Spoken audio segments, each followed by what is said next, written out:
Hello and welcome to Working Historians, a podcast series where we discuss what historians do with their lives. I am Rob Denning, Associate Dean for Liberal Arts for Southern New Hampshire University's online history programs.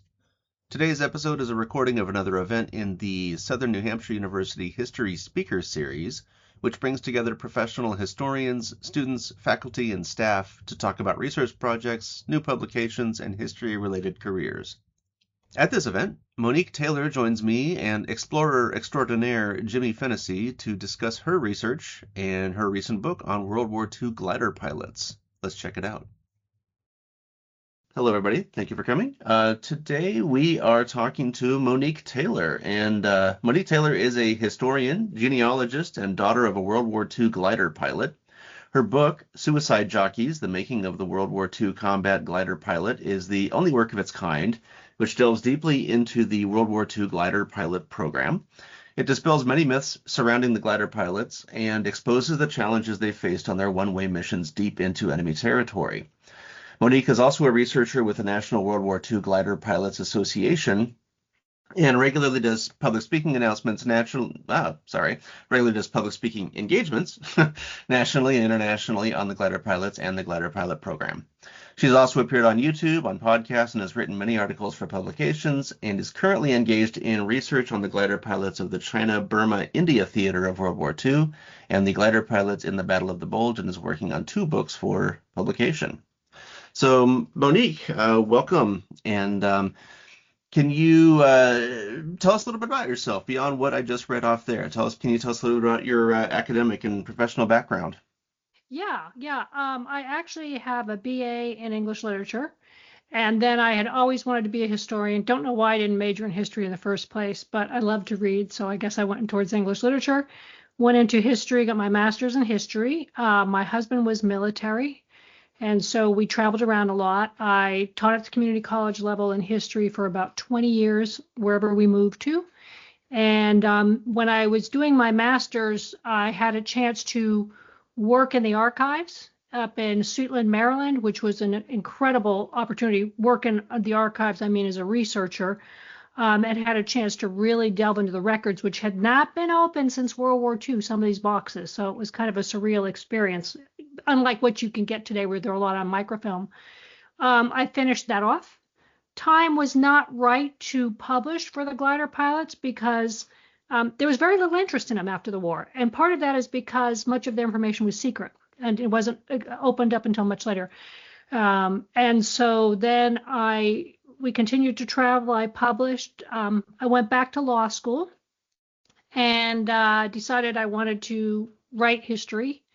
It's my love. And so, as it said, I do a lot of talking and everything else. And my mission is to get this little known part of history known because it's a wild tale. And they're the only reason the airborne could do what they did. So so that's how I ended up here. And now I'm publishing, as you said, 2 more books. So that is now my career path.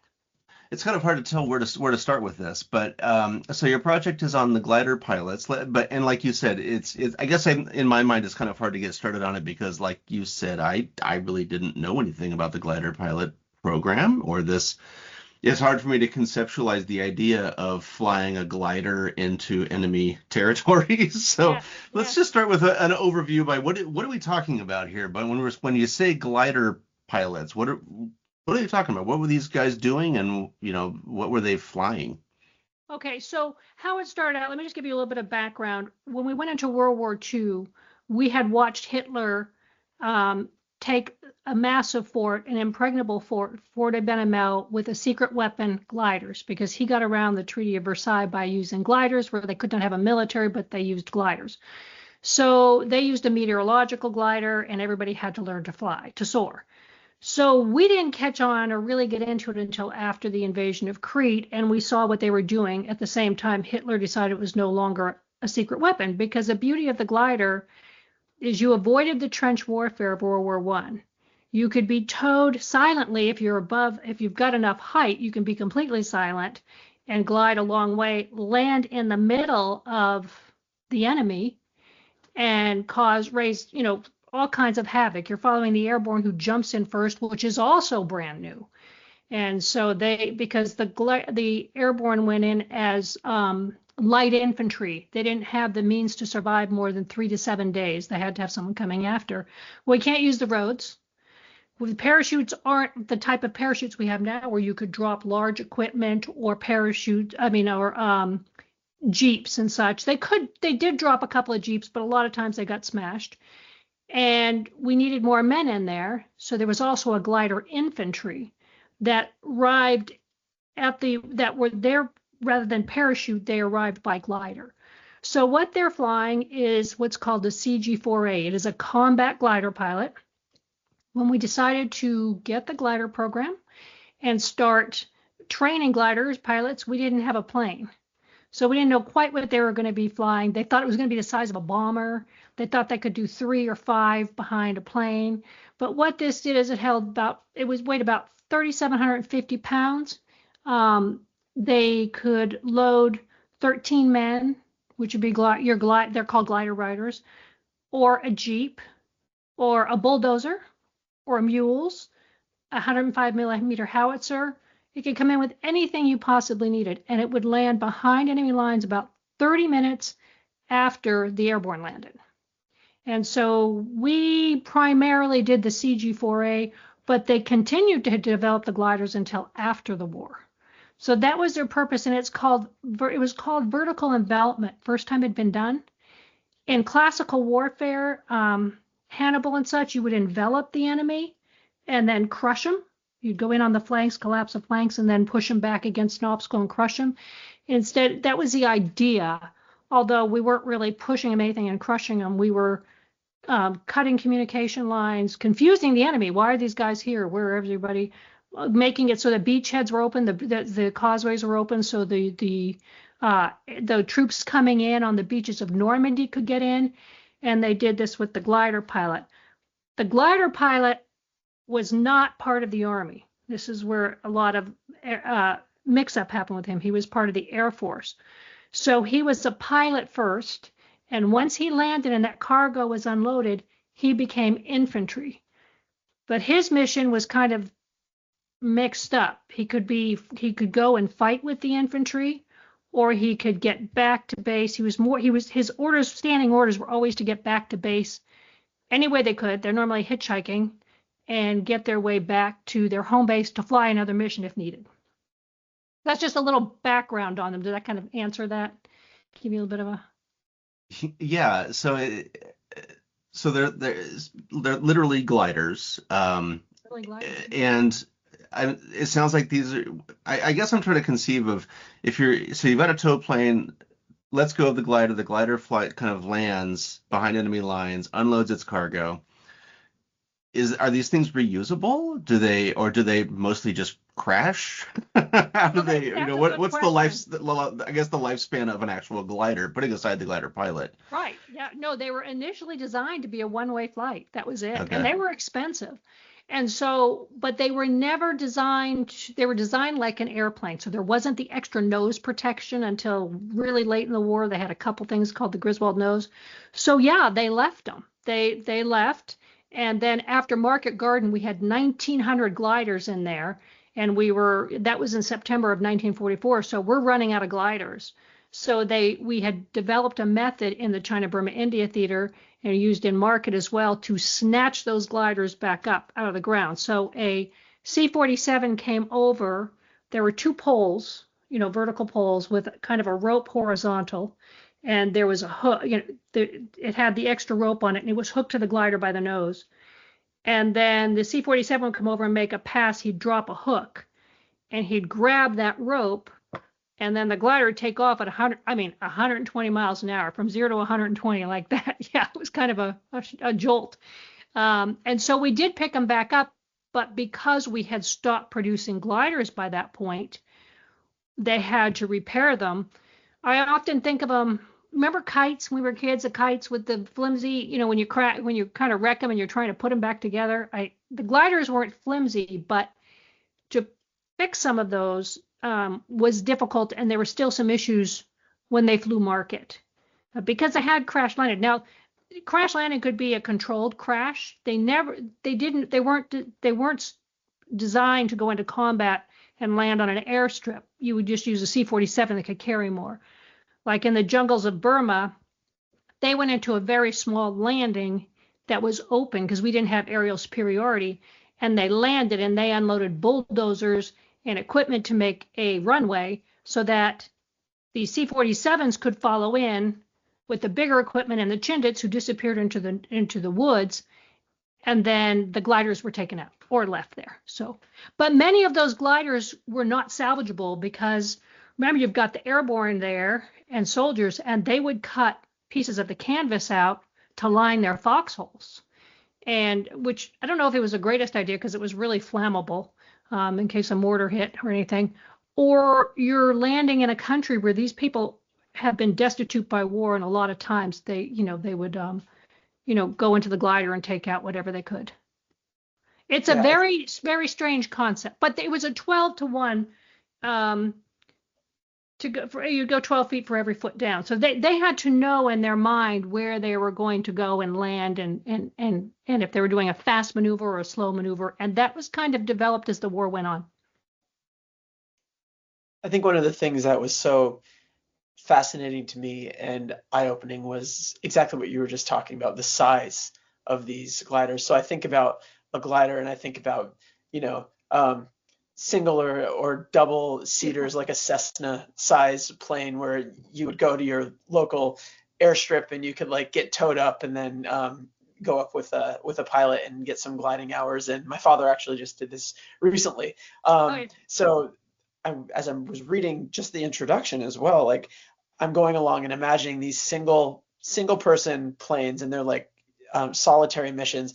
And then you get about, I can't remember, it was like halfway through the introduction, and all of a sudden you started talking about the breadth of what they were bringing in and what they could transport. And that was just completely eye-opening to me. I had no idea. So for the rest, it really set up the rest of the book to understand exactly what we were talking about, the size and scope of the types of missions that you could accomplish with these gliders.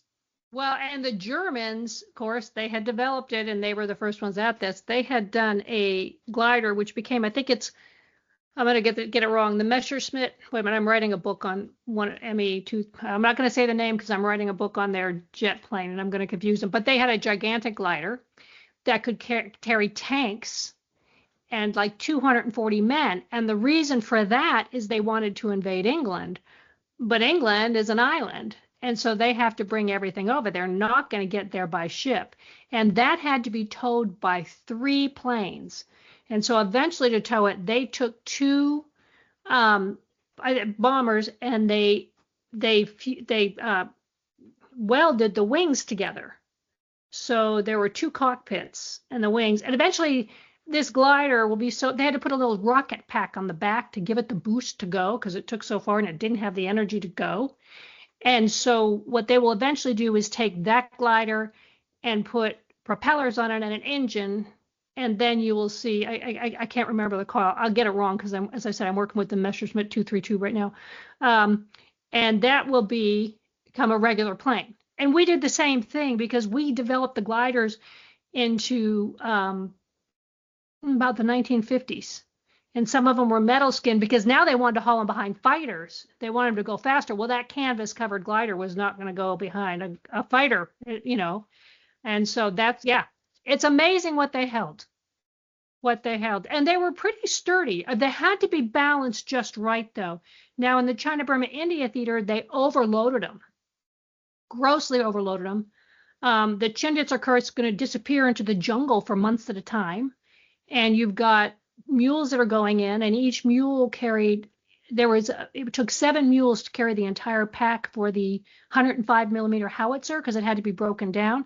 And that mule was their Jeep because in the jungle, you're not going to, you can't drive in there. You're evading the Japanese. They hauled them over the Himalayas, and they didn't realize the tow ropes had gotten worn. And some of the new tow pilots, because as you said, it's kind of like today, but not really, because those tow pilots had to be really skilled on when you're going down the other side. Is this glider going to surge and then pull back and surge? You had to be able to throttle it and set them up straight, and those snapped. And some of those gliders went down 8,000 feet. Those guys walked out. It's amazing what they did. But it was such a smart idea because otherwise we couldn't have got a lot of this in there. Yeah. And even as the other point that I found fascinating was how short-lived this technology was within the military. It's like thinking about if so modern, because it's almost like this silent new type of weapon that you can use, but it's so short-lived as opposed to, it would be like thinking we're using drones now, but we're only going to use drones for 3 years and then they'll be obsolete, right? So it was just fascinating how quickly it came to prominence and then kind of just disappeared. Well, and that's why Hitler got rid of it. He thought the element of surprise was gone. And oddly enough, in Bastogne, it's going to be the gliders that are going to go into the encircled Bastogne and resupply the airborne to beat Hitler. And he had dismantled his entire glider program and everything else at that point. But yeah, they were in the China Burma India Theater. It was a very special group that it was called the Air Commandos, and because we didn't know how to deal with that, they were allowed to, two fighter aces, and they were allowed to build their own group, and so they brought in gliders along with other planes, but they brought in the helicopter, the first helicopter, which the glider pilots and everybody else said, this is a joke. I mean, this is never going to go anywhere. And they used it there. The helicopter will replace the glider because it's got the beauty of the vertical drop and the vertical lift. So yeah, but of course, then they didn't have the size, but now you see the helicopters now. And then I think the Osprey, my son was an Osprey pilot. I think the Osprey kind of did that as well, just the ability to go down and come back out, vertical lift. But now the Marines have just ordered, it drops out of the plane like a huge rectangular box, and I think it can carry 10,000 pounds. And when it drops, it starts sprouting wings, and then the nose comes off, and I swear it really resembles a CG-4A. And it's remote. It's kind of done remotely. So they really still have it, and the space shuttle is a glider. So they've kind of advanced it some. Yeah. Yeah, but for what it was short-lived. Absolutely. And your description of the experience of being in these gliders just sounds terrifying. I mean, these things are made of plywood and fabric and canvas, and so of course they're not going to stop any bullets or flak or anything. And so you just talk about how these things would just get chewed up by anti-aircraft fire, by small arms fire, by slingshots. Anybody that can throw anything at it these things are not going to repel any kind of weaponry.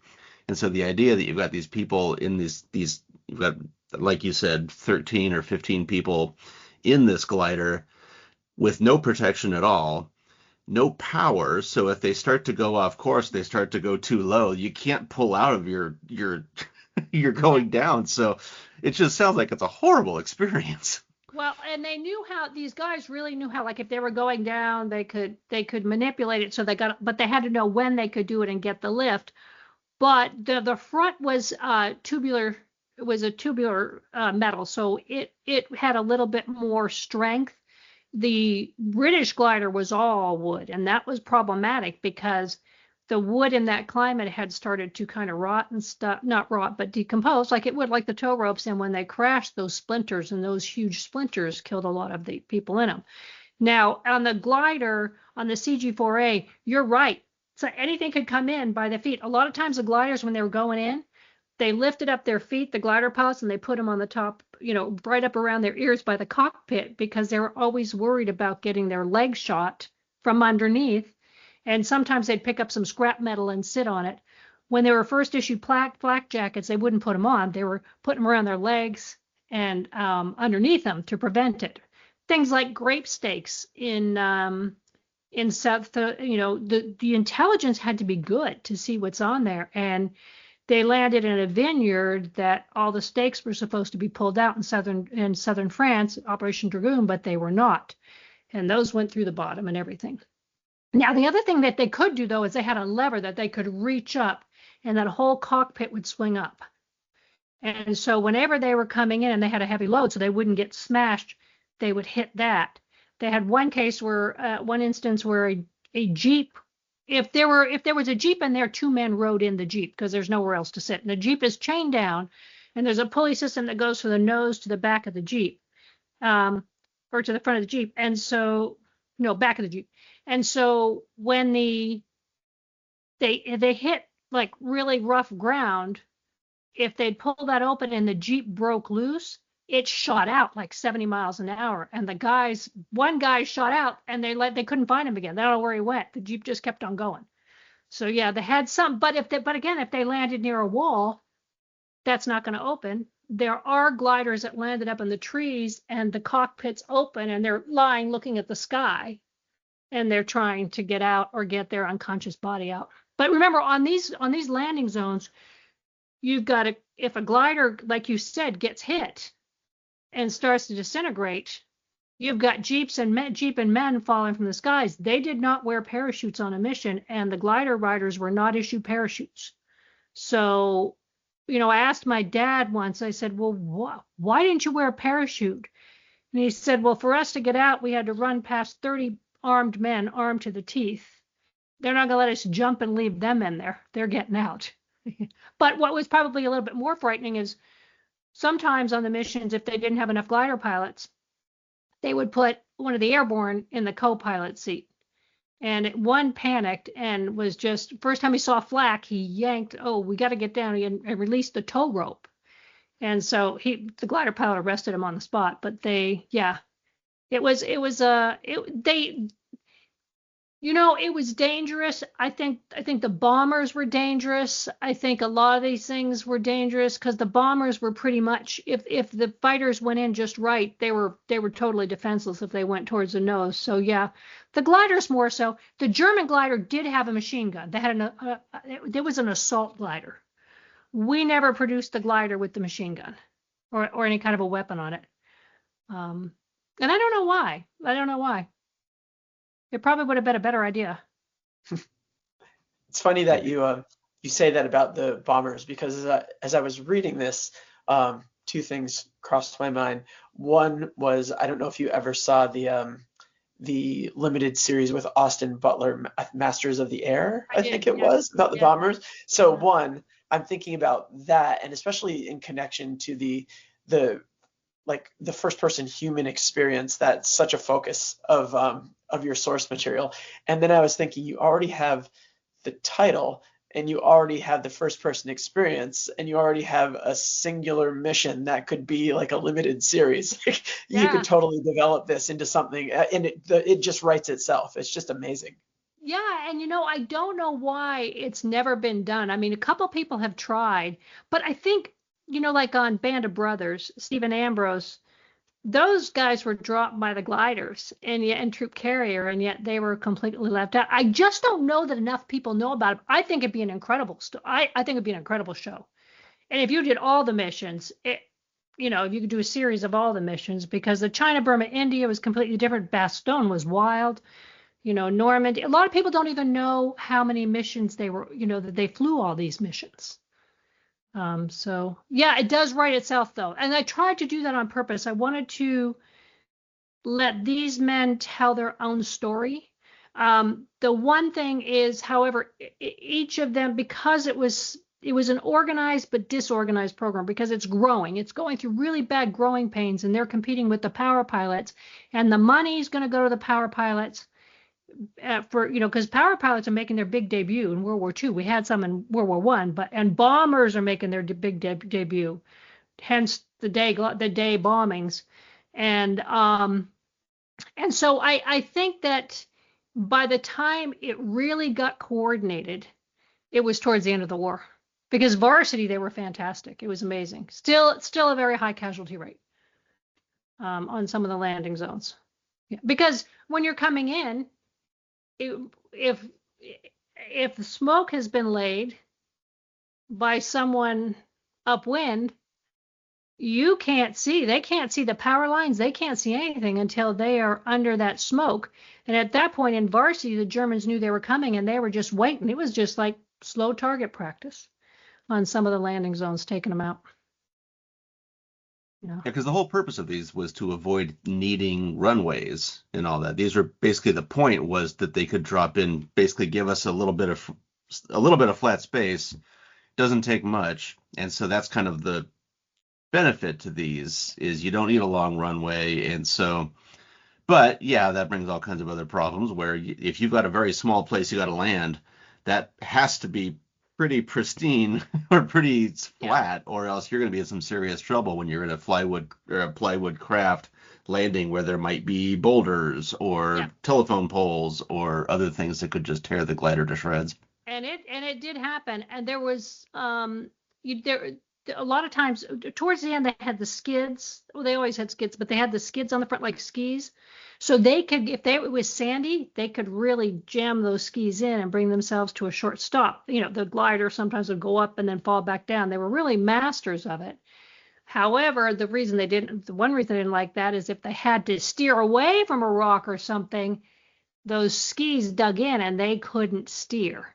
So they went back and forth with that. But yeah, you're right. It's there were the Germans, of course, the Germans developed it. They knew it would work. They would set tank traps, a tank trap where you're going along, and then they dig a long diagonal pitch, and it goes against a wall, so the tanks would go down into it, and they'd be stopped.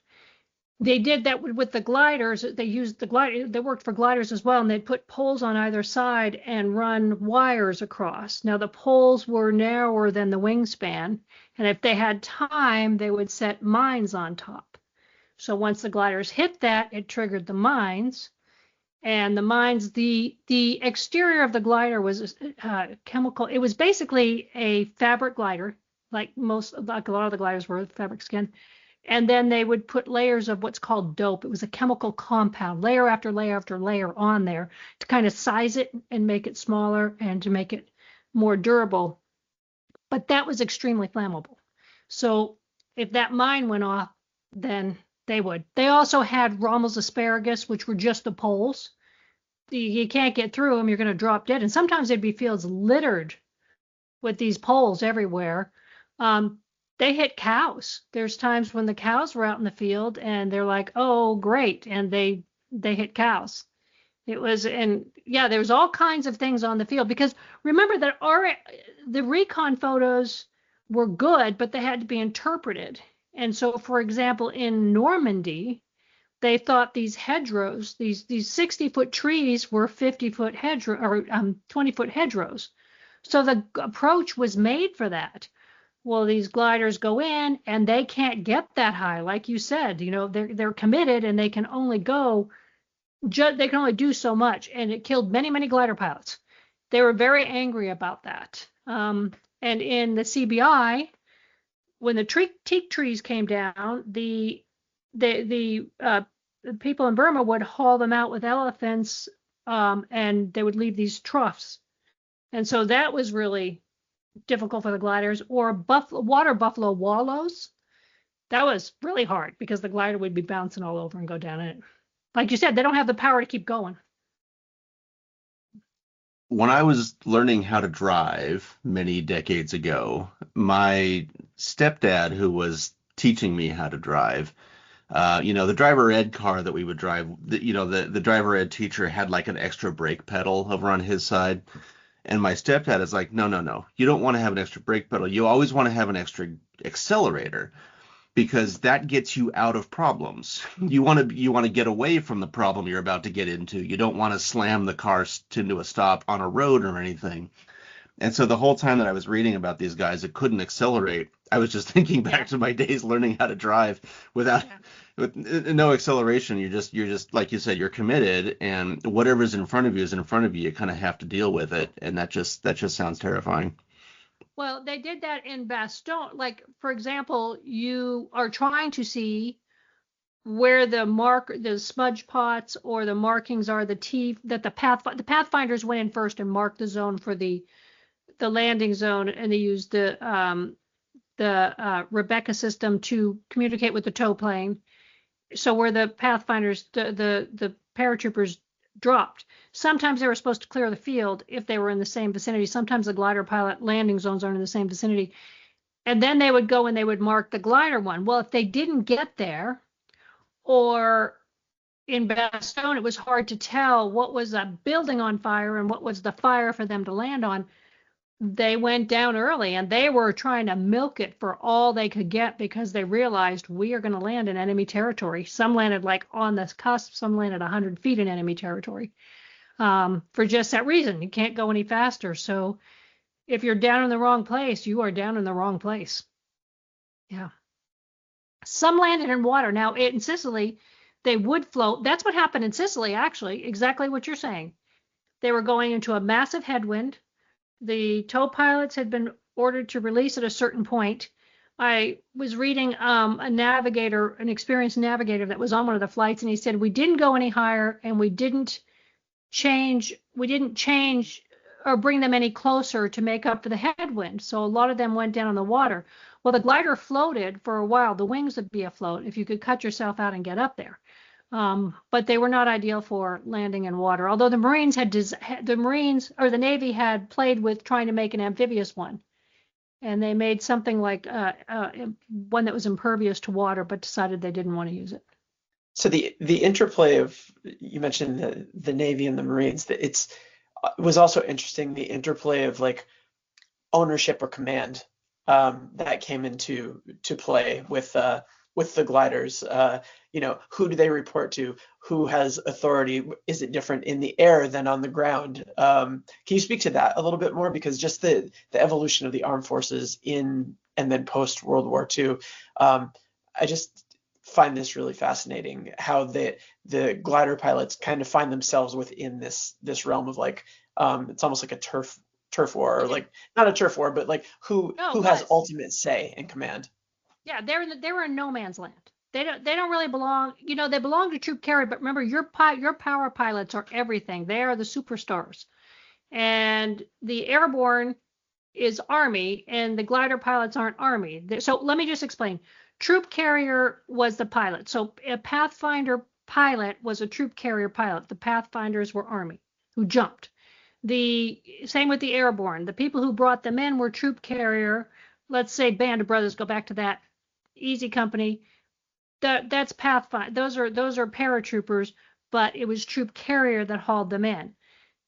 So the glider pilot hauled in the glider riders, and the glider pilots were troop carrier, while the glider riders were airborne, an Army.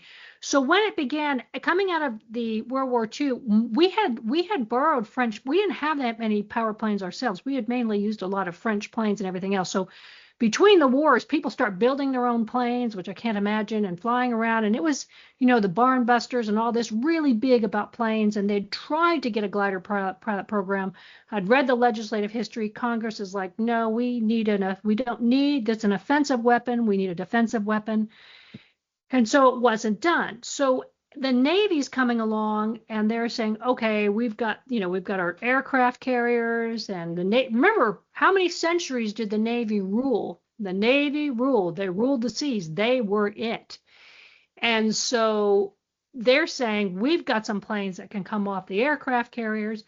The bombers are coming in and saying, oh no, we're it. Because you know what? No one's going to get near our shores because we're going to get rid of them. And they were out to prove how strong the bombers were, and of course that's the Air Force. The Army has got the airborne saying, okay, well, no, we got it because we're on the ground and we can get in behind enemy lines. And the glider pilot is like, well, we go in and we bring all your equipment, and we actually go behind enemy lines. So they got caught because it started out where the Air Corps was separated and the gliders were Air Corps. Now, in the British glider pilots, the glider regiment, they were part of Army. They were trained very strong with very, very well infantry tactics. In the American program, the three services are kind of battling for power right now, and money. Money's always a big deal. So there were some airborne that were dead set against, airborne commanders that were dead set against the gliders. You had the Army, the Air Force, some like Hap Arnold, that is dead set on pushing these gliders and getting them going. And then we eventually morph into the Army Air Corps. Now, who's going to be in charge? Where do they go? And they never trained. Initially, they planned this big maneuver. I think it was called the Knollwood maneuver. So they knew exactly what these glider pilots were going to do with the airborne, because that's who they were with behind enemy lines. Once that plane landed, as you said, it's not going anywhere. You've just changed jobs. But they left all the glider pilots standing there. And so they looked at bringing in a combat training to train them more like airborne. But we're in the middle of war. They can't afford it. It's going to take so much. They talked to these Army guys. What do we have to do to set up this training program? And it wasn't until I think it was 1942, I think it was 43, that they did bowling, that they were had to go back for advanced air training. And what had happened is there was a huge backlog because we don't even have enough gliders. The gliders first went to North Africa. When they went to North Africa, the number of glider pilots were matched to the gliders, because that's how few we had available. So it wasn't like, okay, we need all these glider pilots, we're going to send over these gliders, because we didn't have them. So when they were waiting and they're backed up in these training pools and they had to do something with them, you've got 18, 19-year-old guys. They're like, they've had enough. They were promised rapid advancement, rank, flying, and they're sitting in these glider pools, and it became a real problem. So they put in the combat training. And at that time, the air commanders, which I told you about in China, Burma, India theater with the 2 fighter pilots, said, went to the glider pilot training and advanced training and said, does anyone want to volunteer for a secret mission?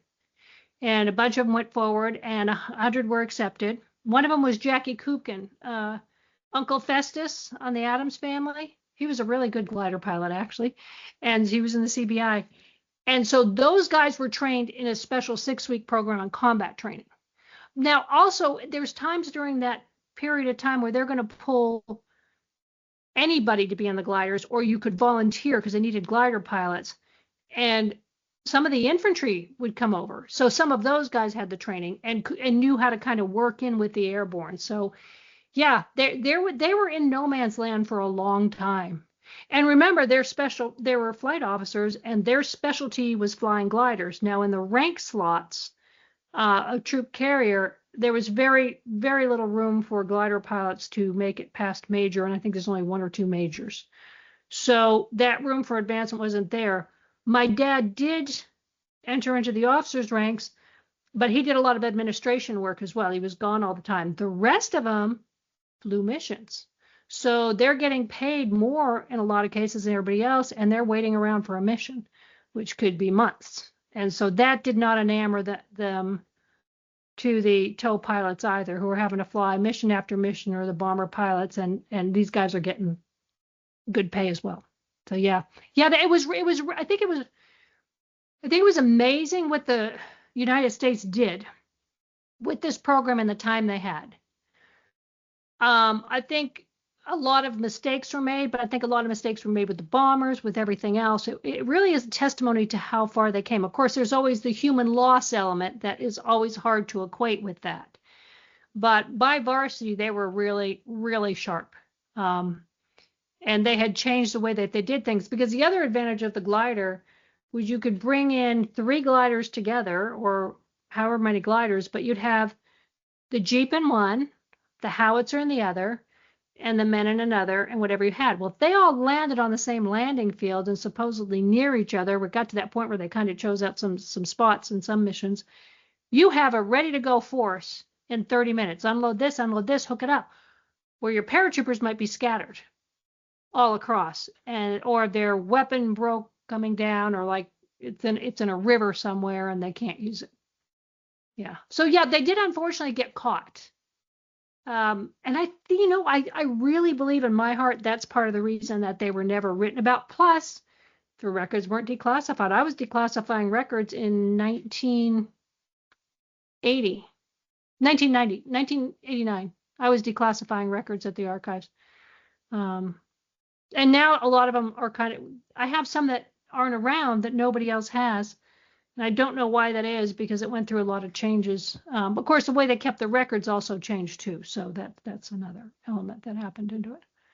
But yeah, they were lost. They called themselves the redheaded stepchildren. Yeah. And so the wartime experience for these guys was different from the power pilots. Yeah. So they were flying less frequently. It sounds like they had kind of longer periods of boredom. hmm What was so if these guys were largely flying one-way missions and the vast majority of these gliders crashed or were unusable, or you couldn't, not reusable, I suppose is a better way to phrase it. What were the fatality rates for these guys compared to like the power pilots? And because you're talking about how by the end of the war they were pretty good, I imagine Yeah. the experience of the individual pilots was getting better, those that survived anyway, but Yeah. There you what go. was the likelihood of survival, I guess, for these guys? You know, sadly, no killed in action list was kept for glider pilots, and I was doing some work on tracking some POWs in Bastogne, and there was a question raised as to why don't we know where this glider pilot is? And the command said, we don't keep track of them because we never know where they are, because they would just kind of they'd get back to base when they could, but if they didn't show up, you're like, well, I don't know, maybe they'll show up. And of course they kept them in the morning reports, but officially there was no, when I was first doing this book, the Suicide Jockeys, I was working with the glider pilots, and one of them had started to put together an Excel spread, or a spreadsheet. Excel wasn't around then. A spreadsheet of what happened, where were people. So yeah, but I can tell you that I think I believe that the casualty rate for Sicily was 17%, and that caused massive outrage. And an Air Force inquiry in Bastogne, it was 27%, and it was just wiped away. 20. Now there were smaller group of gliders, 27%, and no one raised an eyebrow. So, I mean, it was kind of sad in that way. Uh, there was, we're at the end of the war. We have a lot going on, but yeah, no, that's part of the trying to track them, which is what the Glider Pilot Association does, is trying to track and build a database on each of these guys, because without them, there wouldn't be one. It's what records you can find. So early on, you're not only dealing with classified records and then having to pour through declassified records once they are declassified. Now you're also dealing with omission because for some Mm-hmm. reason no records were kept on these pilots. Yeah, So not at that, like you would say, okay, we had paratroopers, we lost this many. It was because you didn't know where they were. Of course, if the Red Cross got back to them fine, or if Graves registration got back, but it was never. I don't want to say it wasn't a priority, because within troop carrier, I'm sure that it was, but not like the fighters, not like the bombers. Yeah, where you can really look up and see a percentage of the planes that went down. Part of it was the nature of it. Now, these guys were not always equipped. Get an example of where they were with the power pilots. Depending on what was available at the mission, they weren't always equipped with escape and evasion kits, which are going to have your currency, your maps, your compass, etc. Well, gliders didn't always get them. So I'm always like, how are you wandering around the countryside and you don't know where you are? That's kind of dangerous.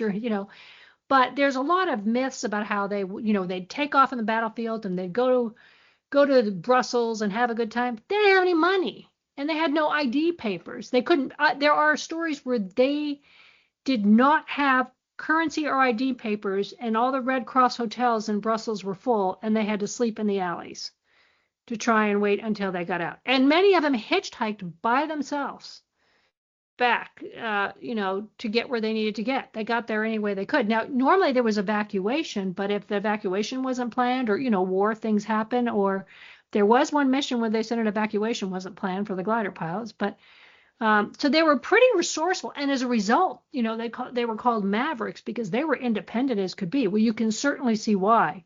You have yourself to rely on a lot of the time. Yeah. No, I think eventually we'll have one. I think if we took each one, but yeah, it's not like the bomb. That's why I did the book is the actual research into the entire program, which tells so much about the glider pilots, had never really been done. Bits and pieces had by veterans, but remember the veterans are saying, and everybody's right and everybody's wrong, because it depends. When did you graduate? Where were you at? What was going on with the glider pilot program there? They were right, but it's that fog of war. The overall picture had not been done as to how they ended up in that situation. It's kind of like Bastogne with the airborne. I mean, you get a million stories. Are they all right? Are they all wrong? I think they all have some value because it's the experience they found themselves in. Yeah. So the story of these gliders and these pilots is fascinating, and it's been really great talking about it. Let's go meta a little bit here and talk about the book itself. And so, can you just talk a little bit about the evolution of the book? I know that because it sounds like you've been working on this for a very long time, and so if you could just tell us about the evolution of the book, how you got started on it. I know that you mentioned your father. But when did you start this, and how has it evolved over time to finally get to the publication state that we are at now? Well, I grew, as I said, I grew up. My father was a glider pilot. All I knew, as kids repeat, any kid who grows up in the military, oh, my dad flew gliders, landed behind enemy lines, and fought his way out. I don't even know you register what that means. You just repeat it like, oh, my dad did this, my dad did that. So when I did my master's, I was early modern social history, and I was looking for a subject for my thesis. And you have to have something original. And my mom kept saying, "Why don't you do what I wanted to do had already been done quite a bit." And she was like, "Why don't you do the gliders?" And I'm like, "What am I going to do about the gliders? I don't know. What am I going to do about your dad was a glider pilot. They're Mavericks." Well, she kept hounding me about it. I started looking into it. I was like, "Oh my gosh." I mean, I landed in a field in World War II that is open and very, because we're what, 80 years out now, and very little has been done on this. It's like walking into a pristine field where you're one of the first few historians. And so my dad was part of the Glider Pilot Association, so I started doing all the research, and my advisors didn't believe that this was true. My father had to go in with me to defend the thesis because they're saying this can't happen. And he's like, "You're damn right it happened, and I flew that mission." So then they asked him to come back and teach, and so, but it was so little known. So I actually worked with a lot of the glider pilots. At that point, I was raising two small kids. We just had, I was 9 months pregnant, I think, when Suicide Jockey. Well, it was actually called the Boys in the CG-4As, the thesis. So, when we were moving overseas and everything else, and we didn't have the internet, you didn't have the ability you have now to print things, and I did ask a couple publishers that were like, "We're not interested in gliders." So I waited, and then when I got out, I decided to, when we got out of the military, I decided I was going to publish it because I'd always wanted to. And then I sent it to a couple of really high-level Army officers who were experienced they knew a lot about airborne, and they said, "You have to put the Army end in. So I've got a publication date," and they're like, "You do not have enough about the Army in there, the Army element." And I'm like, okay. And so I had to start learning about the parachutes and everything else and get that written. And so, yeah, I did publish it. It has had a really good reception. I decided to, because I had the archives and I was in DC, I could go to the archives. I went to Bolling Air Force Base. And as I said, I had my hands on the papers and I was talking to the glider pilots. The glider pilots actually cleared the manuscript.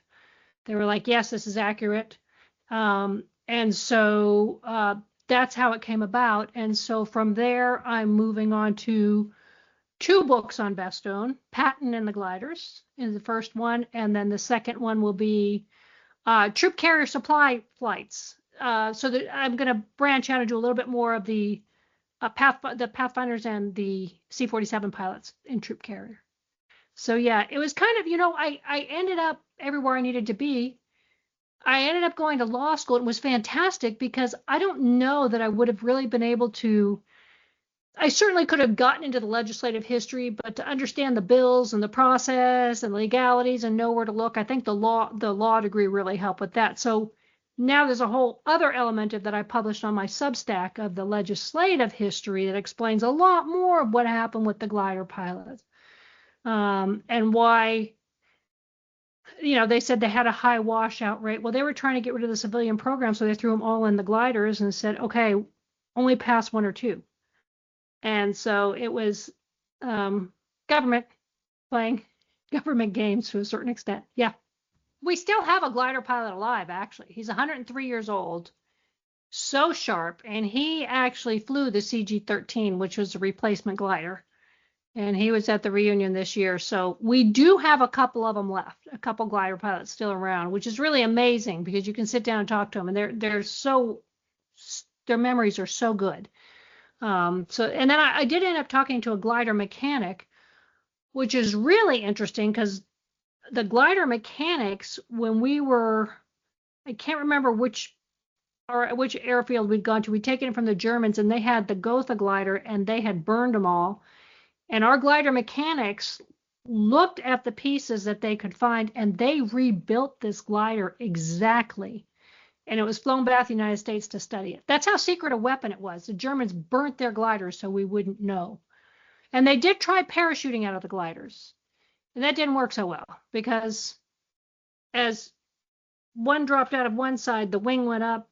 And then when someone dropped out the other, it was kind of going back and forth and the trim and everything. So they decided that glider was not, although I did just read the British Horsa glider, they did jump out of.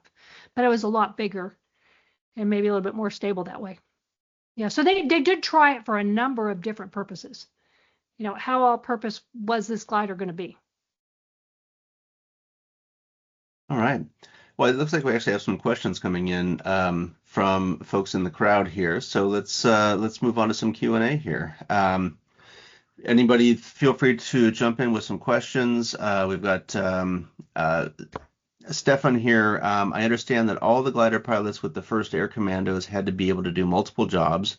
When the 100 glider pilots were chosen, did they have to know a second job, or were they trained for a second job after joining the air commandos? That's a really good question. So your glider pilot pool is coming from a variety. They're coming from people that have a civilian training. That's going to vary back and forth. You have infantry. You have people that were in all walks of the military. They have people that are being forced in there. So they're going to have different kinds of experience. First Air Commandos, you're exactly right. Everybody there, it didn't matter what rank it was, what rank they were, you all did the work. So the glider pilots were acting as glider mechanics. KP duty was open to anybody because this was an all-in-one mission. And when you talk about the China-Burma-India theater, the glider pilots actually flew co-pilot on the C-47 more than they flew the gliders because there were very limited missions.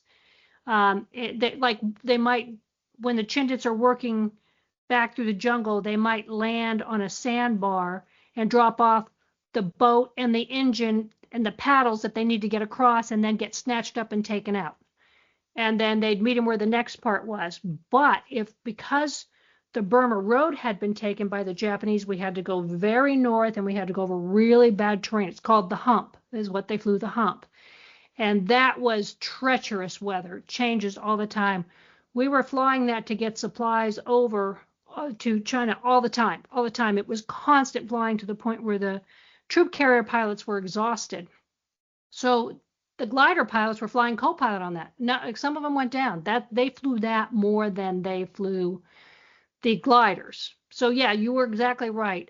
They also, of course, when he brings up a good point about the air commandos and what the glider pilots did. As soon as they landed there, the glider pilots jumped out and they started perimeter duty. So the engineers could get everything unloaded and the bulldozers and everything unloaded and going. So they weren't necessarily moving like they did in the ETO, the European Theater of Operations. They weren't moving with the airborne or heading back. They were doing perimeter duty, and then they were always flown out. Yeah, good question. Yeah, very different with the air commandos than it was the European Theater of Operations. The thing that when I was reading the book that I guess finally kind of gave me a sense of the scale of these gliders was the idea that you could cram a bulldozer into one. Because I'm guessing modern bulldozers are probably much bigger than these ones that were they were Yes. operating in World War II. But still, the idea that you're cramming a bulldozer Yeah. into a glider, that just seems Yeah. mind-boggling to me. It was a Clark 1A, I believe it was. It was a smaller bulldozer. If you ever go to Silent Wings in Lubbock, Texas, they have a fully restored glider. It's massive. I was shocked when I saw it, just a wingspan.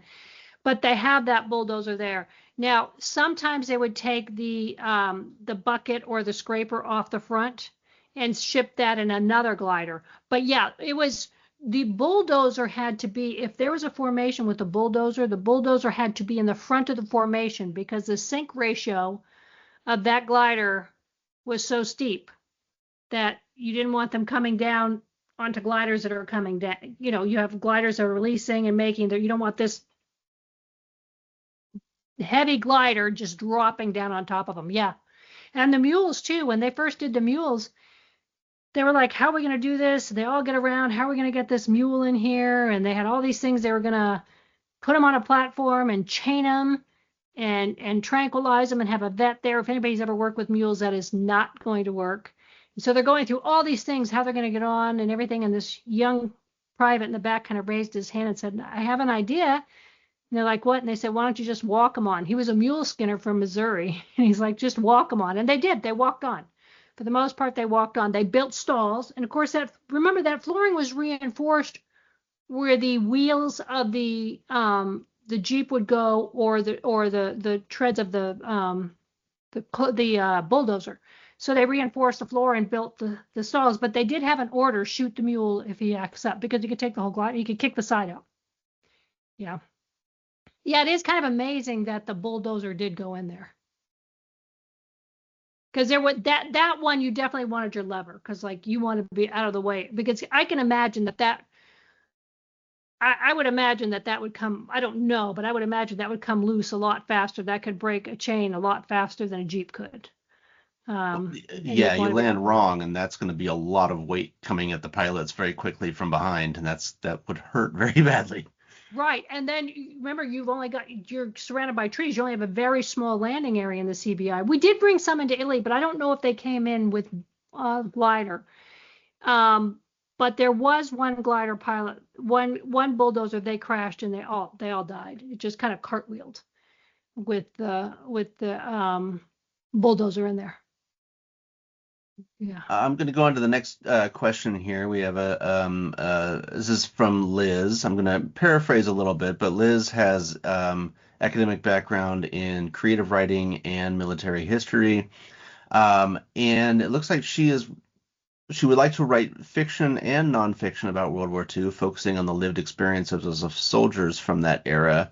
And she's wondering, her biggest concern is finding a means to get published. So you spoke on it briefly, but how did you find a publisher first? Okay. And then secondly, you mentioned your father was a glider pilot and speaking to other pilots, but how did you find the other firsthand accounts for your research? And since most of the World War II vets that you talked to have now passed, how would you look for those accounts now? So I guess the two questions are, how did you find the publisher for your book? Yeah. And then where did you find all these first person accounts? Okay. So the first thing is the publisher, when you sign with a publisher, you have to sign over copyright. So they have got to have license to use your work in order to publish it. Okay. And sometimes, depending on the contract, it reverts to you. Other times it does not. And they can choose to publish or not publish or take a chapter out. For this particular book, I did not want, I would give copyright temporarily, but I didn't want any changes made. Obviously some editorial changes had to be made and changed and add the Army and such. So I went with a hybrid publisher, which I really liked. And the reason I did that is I split the cost to publish, but I have copyright comes back to me. When I do an audio book, it comes back to me. So you really have to look at that. For the next books, I don't want to do that because in that case, you have to do all the marketing as well. So for this one, I didn't want it altered.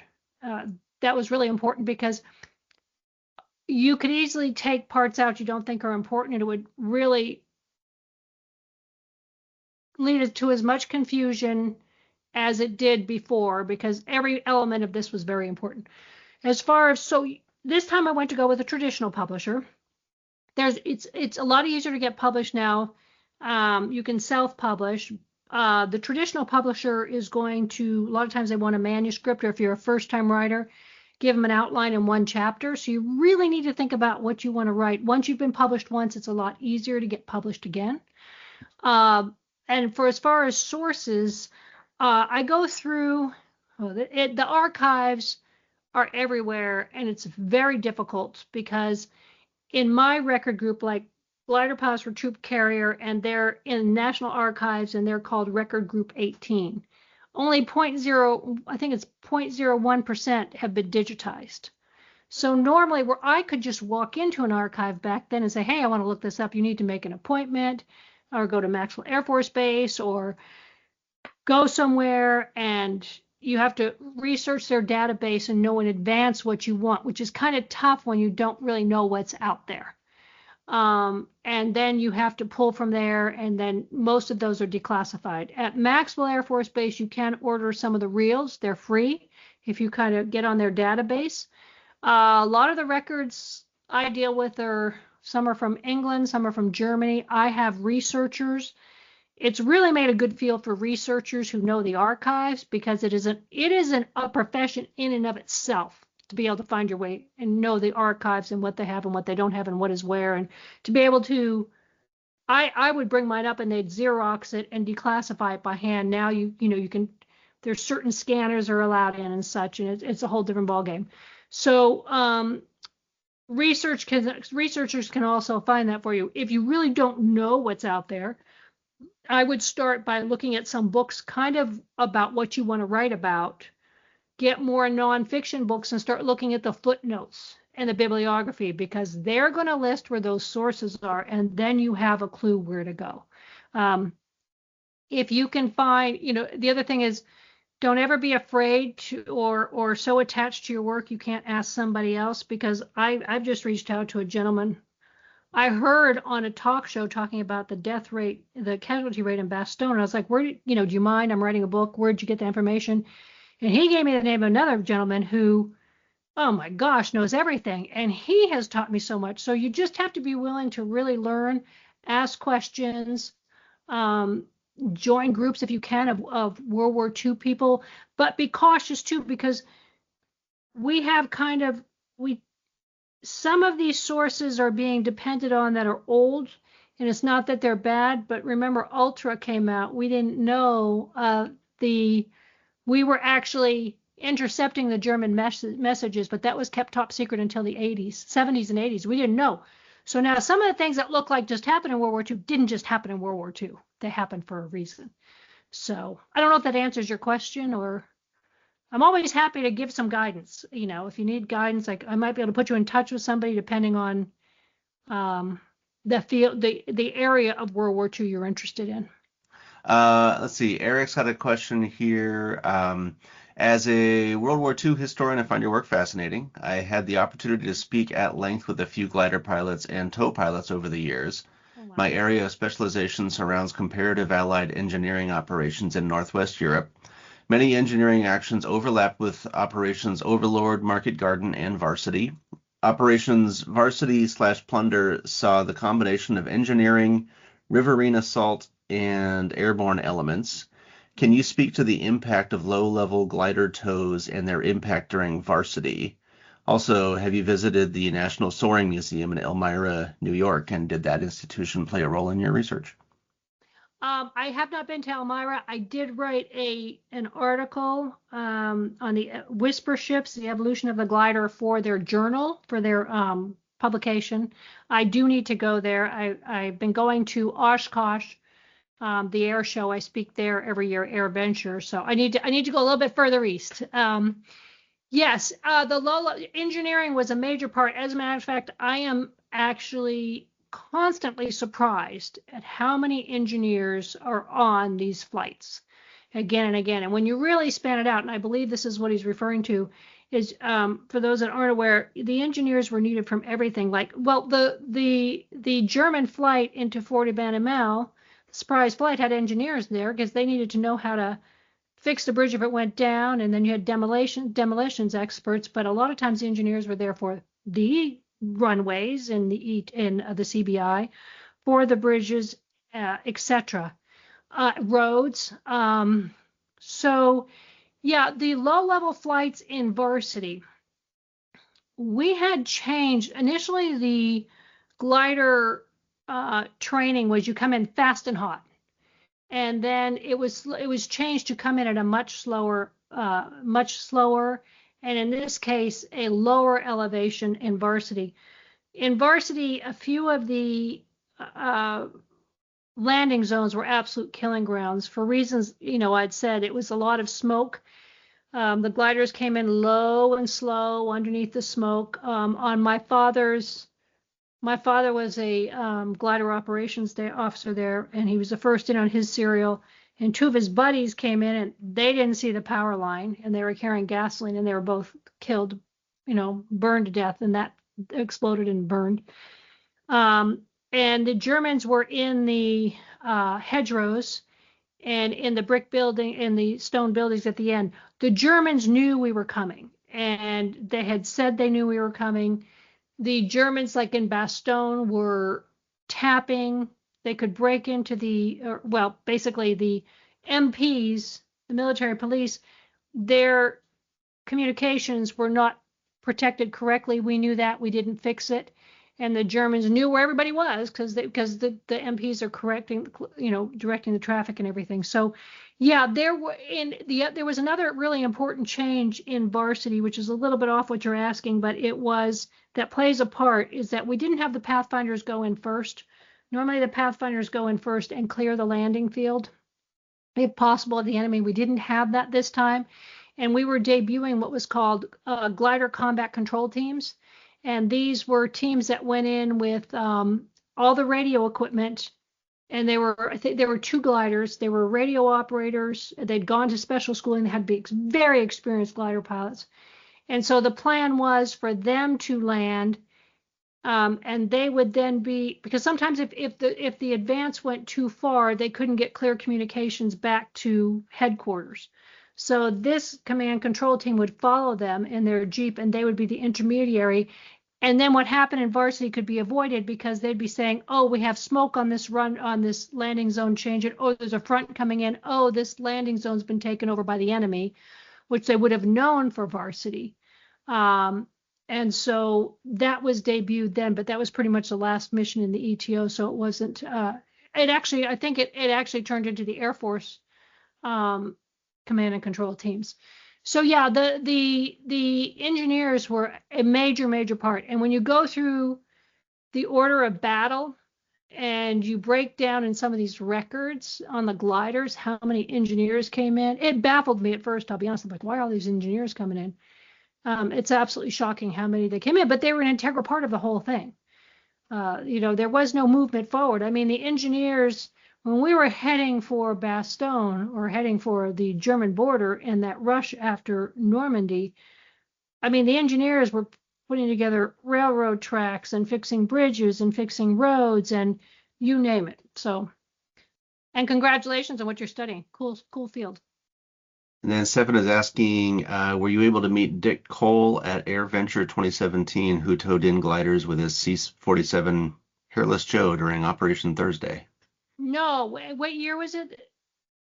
It says 2017 in the question. No, I've only been I wish I had. I've only been going I think this is my second year.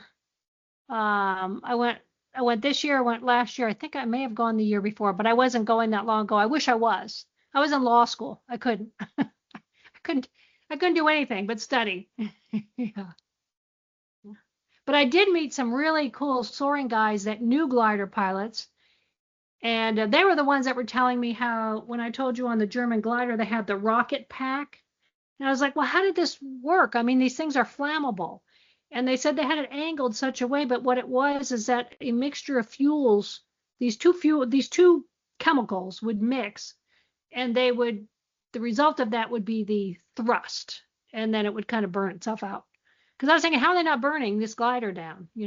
With doing that. Yeah. Yeah, these gliders already seem like death traps. I would not want to add the flammable source onto it. They were I don't know how you say it. They were flimsy, but they were surprisingly sturdy. And I think the reason is because once they put that nose gear in, the Griswold nose, and the later gliders were built with the nose gear, they could plow through anything. And so, well, obviously not a rock, but it wouldn't come through.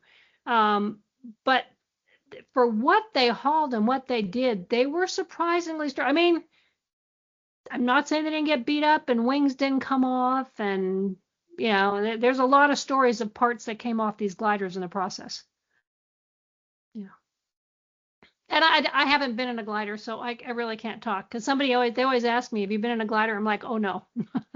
Not after reading all these stories, I'm not getting in a glider. They almost got me in one last time, but I mean, at least you wouldn't be getting shot at, but yeah, well, I'm like this tow pilot is really experienced, and I'll take you up, and I'm like, hey, I do not want to reenact the maneuvers of the World War II glider pilots, because he's read my book. I'm like, I am not in for that. So yeah, at least you're not getting shot at. That was because even when you're coming in on these low flights, they can shoot you with anything.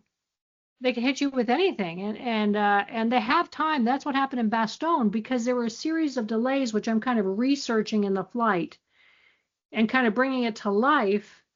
That by the last gliders, they had found exactly where you're going, what your trajectory is. They were just boom, boom, boom. And because remember, the tow pilots didn't have any weapons either. And the C-46 had a problem because that gas tank could explode very easily, because they were going to haul the gliders with the C-46. But they put it aside for a while, though in the CBI they did have it. And we did do some of it here, but they eventually fixed that. So you could have there is one account in the CBI, I mean in Bastogne, where the glider pilot, the pilot was going in and he told the people, hang on no matter what. He got shot. The engines are going out. The glider's not where it needs to be. It's going to land in enemy territory. He put it on autopilot. The guy died. He put it in autopilot and brought him in. Stayed with it as long as he could. So some of it, relations weren't that great in the beginning between the troop carrier pilots and the gliders, because nobody knew what they were doing. Troop carrier pilots were figuring out what they're doing. But by the end, I mean, a lot of those troop carrier pilots gave their lives for the glider pilots. Yeah, a lot of them felt really bad. I remember one account, they were saying, they looked down and said, I can't believe we just released them into that hell. Because, like to your point, Rob, the C-47 could then climb and get out of there, but the glider's going right down into all the flak. So you mentioned that there's one pilot left. Are there any of the actual gliders left anywhere around? Yes, if you go to Silent Wings Museum in Lubbock, Texas, they have a full-scale glider. That glider sat on a building, Armstrong Tires, in Fresno for years in the sun. I don't know how it didn't fall apart. And so that was part of the glider that they used. Silent Wings Museum is devoted only to the glider pilots. They have a full-scale glider, and it's shocking. It was just shocking to see the wingspan on this. It kind of stops you in your tracks, because then you're thinking, well, you're landing on a field with all these other gliders and this massive wingspan. You're kind of dodging other gliders.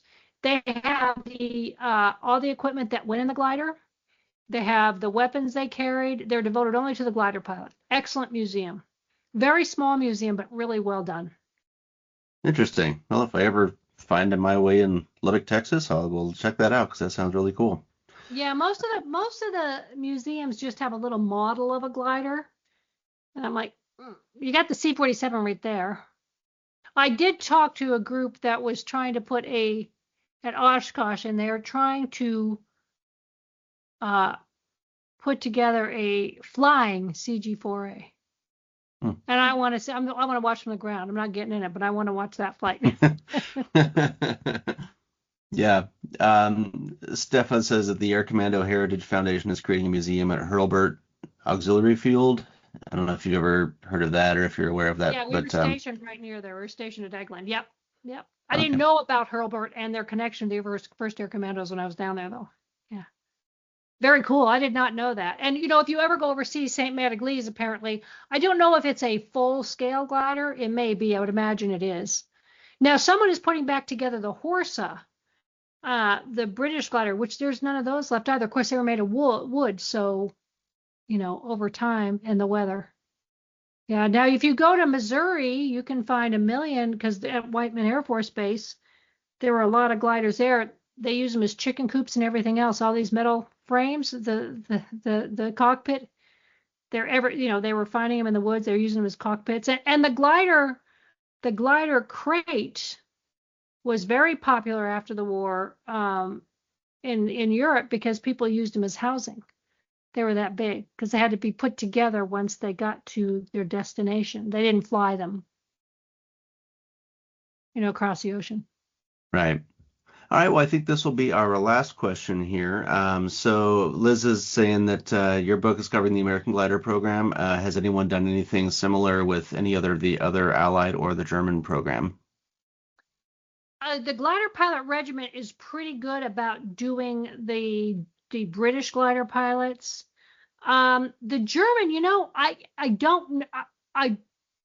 don't believe that there has been one in English. Now, you have to keep in mind that we raided all the archives, first of all.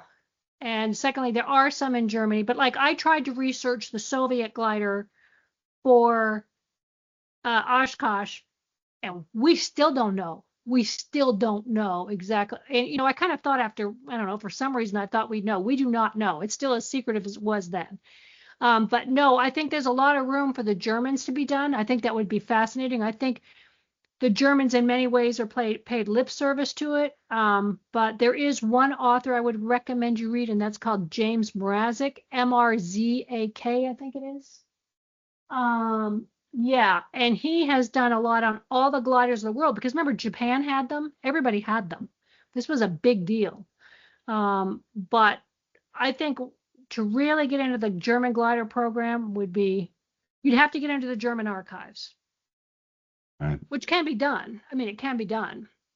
But, I don't know. Your challenge would be much like mine in that trying to find the sources, you would have to see how much was destroyed. Because some of the libraries and the archives of the papers were burnt after the war. Yep. Or, at the culmination of the war. Yep. And that would be a fascinating project. Somebody could hopefully take that on. Yeah, that'd be great just to fill in that gap. Yeah. So we are a little bit beyond the time here, and this has been a lot of fun. And so, Monique, thank you very much for coming to talk to us tonight. I think everybody was fascinated. This fascinating story, and I'm glad you're kind of finally telling the story of the gliders because, as demonstrated by pretty much all of us here, everybody's ignorant of this. So it's great to hear that this is finally coming to light. And so, thank you for all your hard work, and thank you for coming to join us tonight. Thank you so much for having me. Yes. And now more people know about the glider pilot, so that's how it spreads. That's right. That's how we're spreading information here. Everybody can also keep an eye out for everybody in the audience anyway. Can keep an eye out for our next history speaker event, which is going to be in January. We're going to skip December just because everyone's busy. But in January, Ryan Walker, who was actually a former student at SNHU, is going to be talking about his book, The Silent Service's First Hero.